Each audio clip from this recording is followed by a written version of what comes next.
अवधूत चिंतन श्री गुरुदेव दत्त। श्री स्वामी समर्थ महाराज की जय। स्वामी भक्त हो, नमस्कार।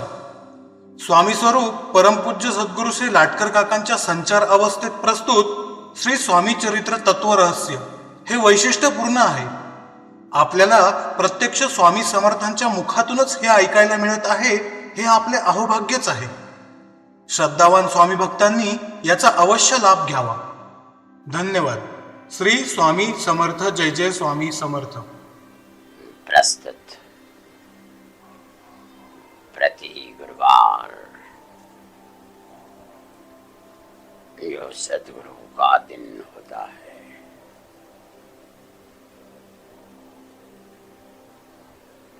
प्रत्येक शिष्य, प्रत्येक गुरु भक्त के कल्याण के प्रयोजन से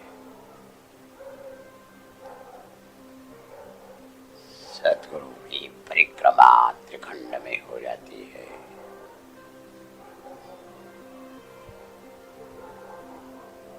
गुरुलोक में विशेष कार्य होता है।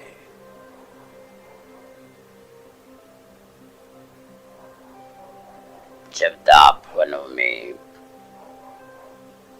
जितने जीव अतृप्त क्लेश से युक्त सद्गुरु के सम्मुख शरण भाव से स्वयं को प्रस्तुत करते हैं, उन समग्र लोक में सद्गुरु का भ्रमण अवश्य होता है। आज के दिन देखो हम बहुश्याम एक तत्व होते हुए अनंत रूप धारण करते हुए अनंत स्थान पर शस्त्रपाद शस्त्राक्ष शस्त्रहस्त अविरत अखंडता से परब्रह्म परमेश्वर स्वरूप सद्गुरु का कार्य चल रहा है। इसी कार्य का एक महत्वपूर्ण कार्य स्वामी चरित्र का प्रति गुरुवार प्रस्तुत स्थान पर चल रहा है, जिसमें गुरु तत्व रहस्य के बारे में विस्तार से कथन हो रहा है।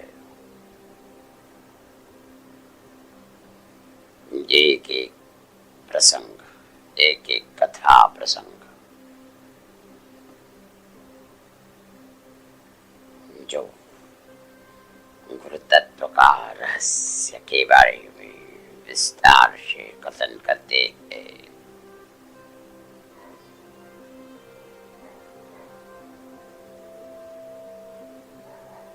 हमने गत लगभग 40 प्रबोधन संपन्न हुए हैं, जिसमें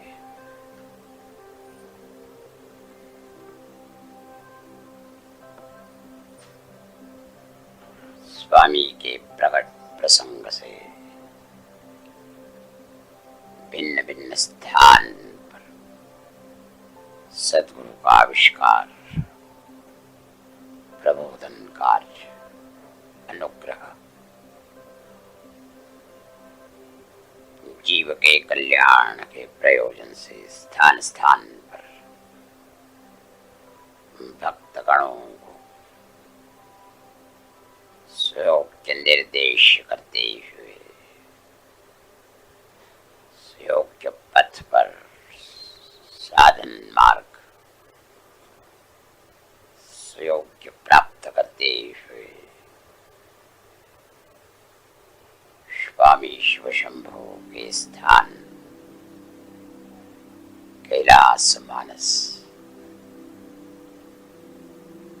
पशुपतिनाथ, गौरी शंकर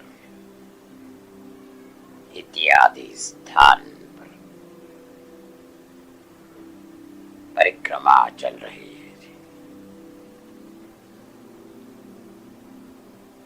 जिसमें विशेषता कैलाश शिखर, मानसरोवर, पशुपति तथा गौरी शंकर, इन समग्र स्थानों पर गुरु तत्व रहस्य के बारे में विशेष प्रबोधन समग्र भक्तों को प्राप्त हो रहा था, जिसमें हमने मानसरोवर के स्थान पर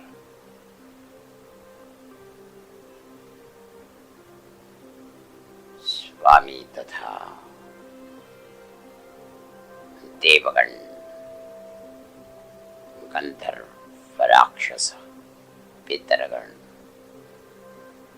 के संवाद के कुछ अंश हमने बताए थे।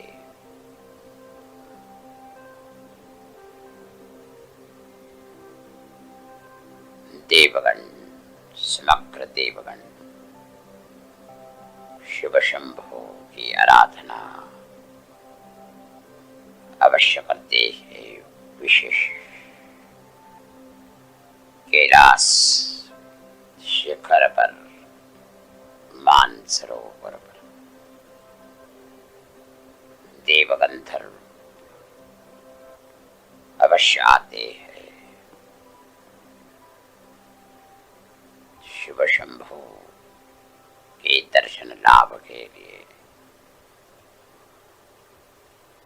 ऋषि परिक्रमा में गौरी शंकर पर देवगणों का आगमन होता है। गत दो प्रबोधन में गौरी शिखर पर सद्गुरु स्वामी आसनस्थ होते हुए अनुष्ठान में लगे हुए थे।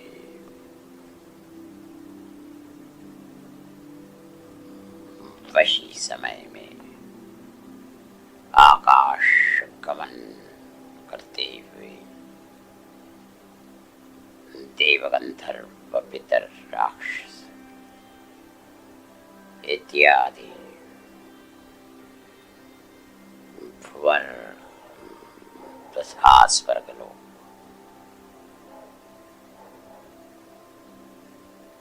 इन दो लोक में से शिव शंभु का सानिध्य प्राप्त करने के प्रयोजन से इस स्थान पर देवगणों का आगमन होता था।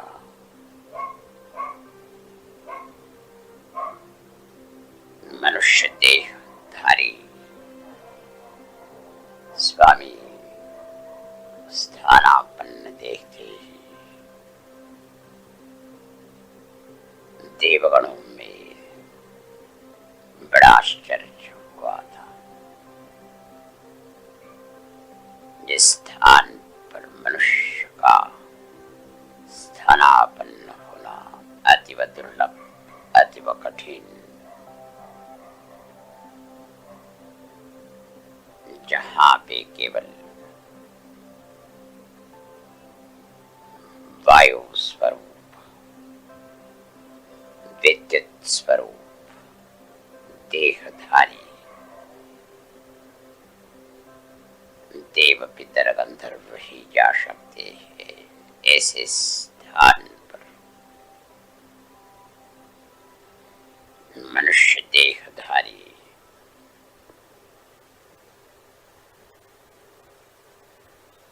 आसनस्थ होना बड़ा दुर्लभ है। प्रथम मनवंतर में सप्तऋषि का आगमन सप्तलोकों में अवश्य होता था, किंतु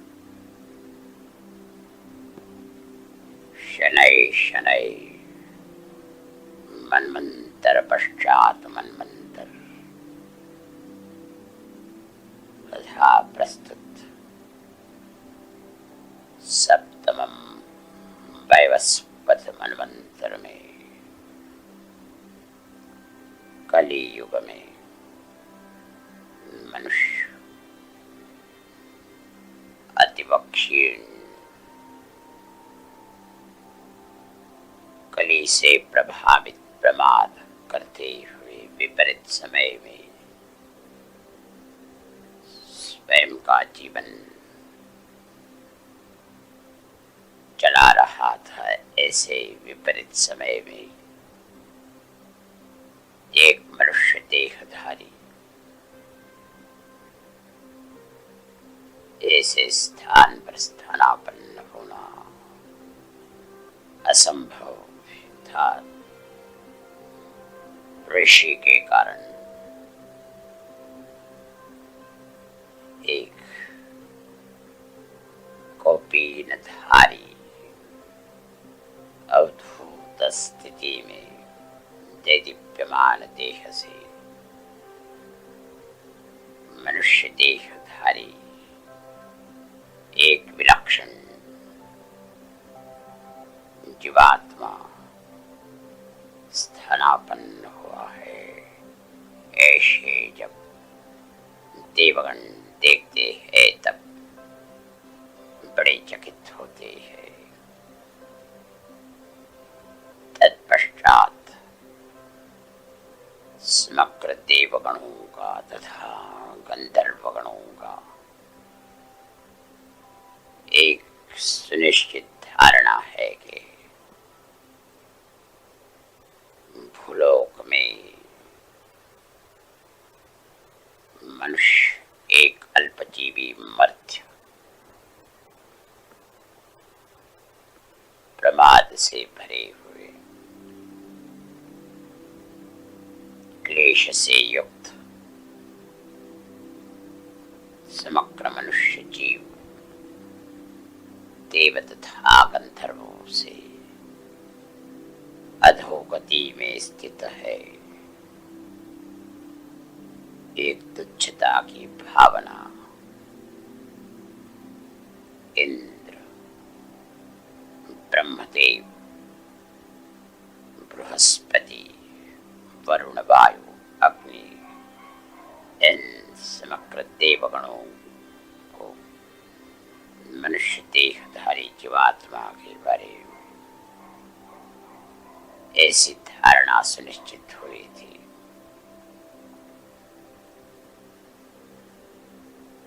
जैसी धारणा से द्वापार में ब्रह्मदेव तथा इंद्र श्री कृष्ण चंद्र को सामान्य मनुष्य देहधारी जीव समझते हुए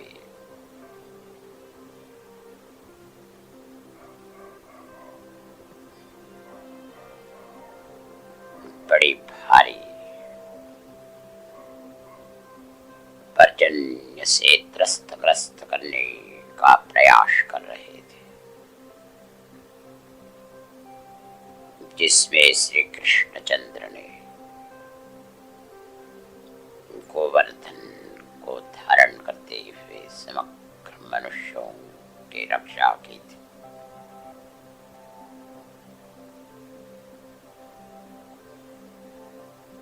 द्वापार के समय में जो भ्रम ब्रह्मदेव को हुआ था तथा इंद्र देव का इंद्रपति है,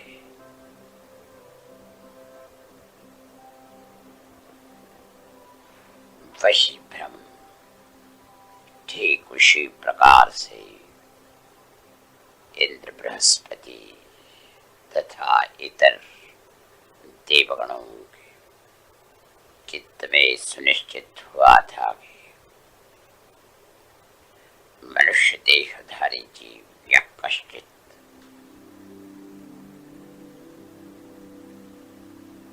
जो सिद्धियां, जो भोग, जो आयु देवगणों को प्राप्त है, वह मनुष्य को प्राप्त होना असंभव है। इसी तुच्छता से ही जब समग्र मनुष्य को देखते हुए स्वामी स्थानापन्न हुए थे गौरीशंकर पर, जब उन्होंने उनकी दिव्य मुद्रा देखी, तत्पश्चात बड़ा आश्चर्य हुआ।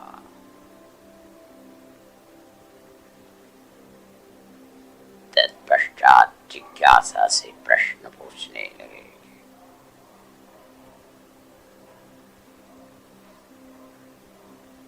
मर्त्य मनुष्य ऐसे उच्च स्थान पर कैसे आ सकता है?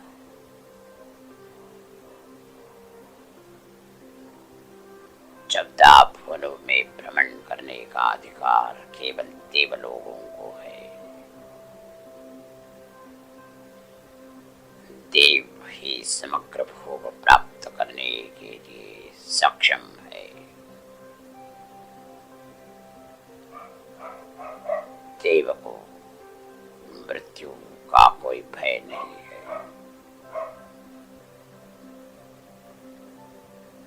स्वर्ग स्थानापन्न समग्र देवगण अमर तत्व को प्राप्त कर चुके हैं। इसके कारण वे समग्र निर्भय है इस धारणा सिद्ध करते हुए मनुष्यों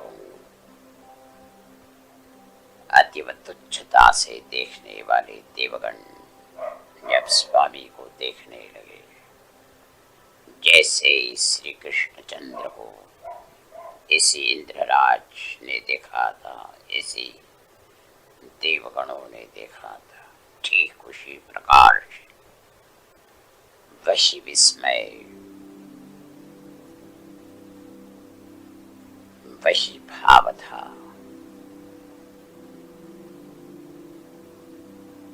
जैसे ही जिज्ञासा अभिव्यक्त की स्वामी के सम्मुख, तत्पश्चात स्वामी कहने लगे, कल्पांत के पश्चात चौदाभुवनों में समग्र जीव जिस तत्व में लीन होता है, वही स्वामी स्वयं है,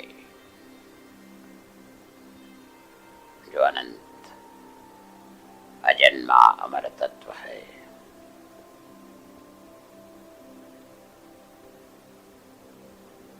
जिनका भ्रमण चौदाभुवनों में अखंडता से होता है, जिनकी कृपा दृष्टि से ही वायु, अग्नि, वरुण, इंद्र, बृहस्पति, सूर्यमा, चंद्रमा स्वयं कार्यरत होते हैं, वही तत्व स्वयं गुरु तत्व है। जैसे चाहेंगे वैसे देह धारण कर सकते हैं।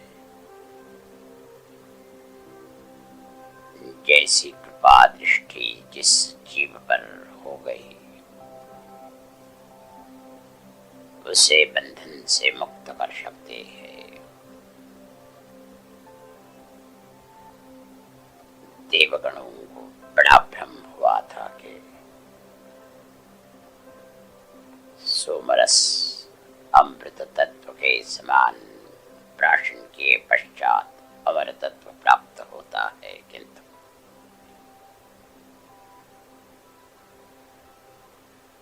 भले ही स्वर्ग स्थान पर समग्र भोग प्रभोग प्राप्त करते हैं, भले ही पंचभूतात्मक अन्नमय कोश से मुक्त है, जिनके देह विद्युत स्वरूप अग्नि तथा वायु तत्व से ही ओतप्रोत है। काल गणना के अनुसार भूलोक तथा अंतरिक्ष तथा स्वर्ग, इन तीनों लोगों में काल गणना में बड़ी भिन्नता है।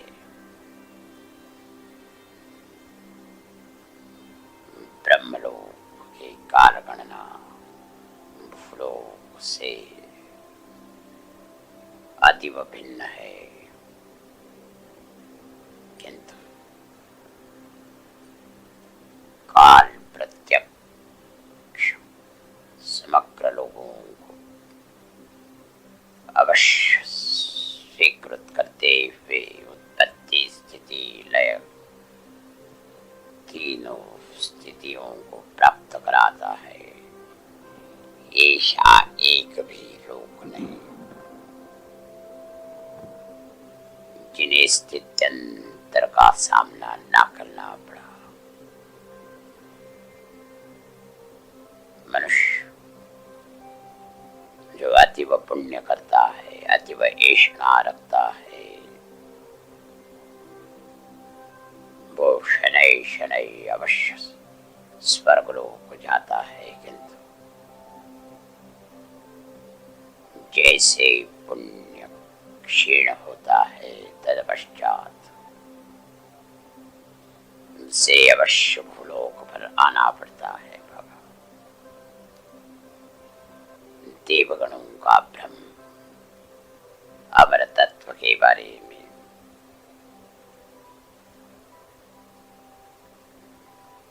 बड़ा ही प्रस्तावित हुआ था, जिसके कारण जिज्ञासा उद्भव स्वामी के सम्मुख हुए, जिसमें स्वामी अमर तत्व के बारे में रहस्य बताया था।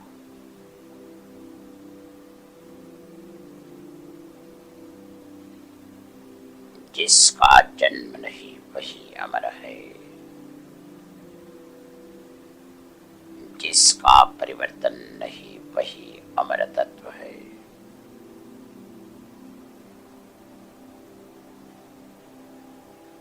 जिसकी सत्ता सर्वव्याप्त है वही अमर तत्व है। जो सर्वदेशीय है, जो एकमेव अद्वितीय तत्व है, जो एको हम बहुश्यामः एक होते हुए अनंत रूपों में आविष्कृत हो सकता है, किंतु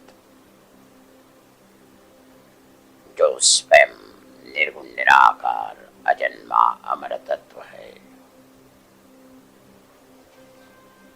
जैसे ही नाम रूप आकृति प्रकृति धारण करेगा, वो अवश्य उत्पत्ति स्थिति लय के क्रिया प्रक्रिया में अवश्य आएगा। इसके कारण नाश होता है, प्राकृतिक गुणों का नाश होता है। जिसका उद्भव हुआ वो अवश्य नष्ट होगा। स्वामी तत्व गुरु तत्व है, जो अजन्मा अमर अनंत है। मनुष्य का देह धारण जैसे कार्य करने का प्रयोजन उसके अनुसार अवश्य करते हैं, किंतु स्वयं तत्व स्वरूप जन्म मृत्यु से परे है।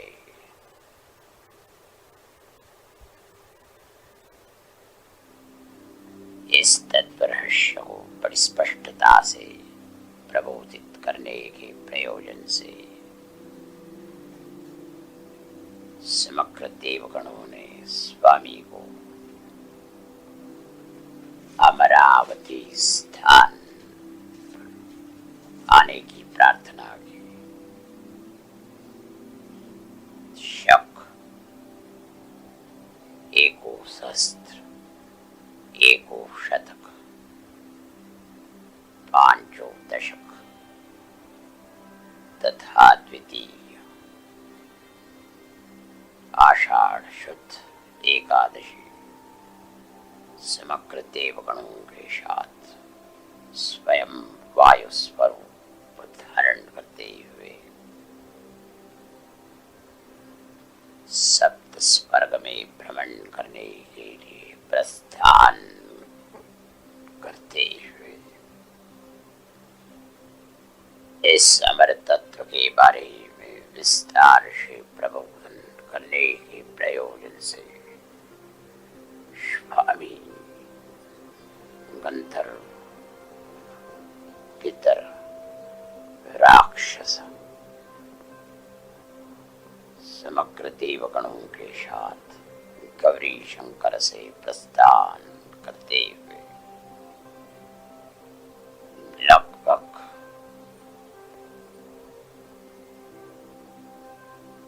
90 वर्ष तक इनके साथ भ्रमण करते रहे, जिसमें जो संवाद प्रतिसंवाद हुआ, जिसके बारे में हम आने वाले गुरुवार को तत्व रहस्य के साथ विस्तार से प्रबोधन करें। अभी हम स्थित होते हैं